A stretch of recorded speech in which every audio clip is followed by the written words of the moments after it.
na huku mimi nalishwa na hao wamama wenye hawana uwezo. Unajua nilichokifanya?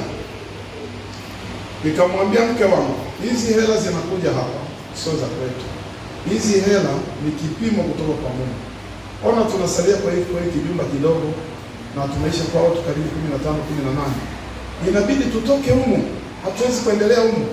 Nimeona pale kuna ukumbi wa baa.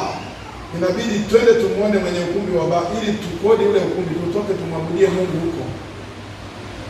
Nikaita Daniel na Andrea nikamwambia mfuate, wakamfuata yule baba.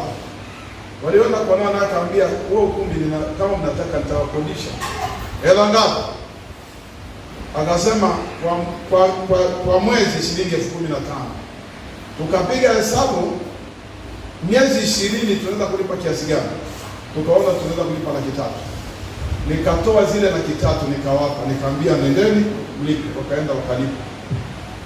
Haitoshi, nikachukua shilingi 10,000 nikampa mke wangu, nikamwambia hizi hela zinatoka kwa Mungu, nenda ukanunue nguo.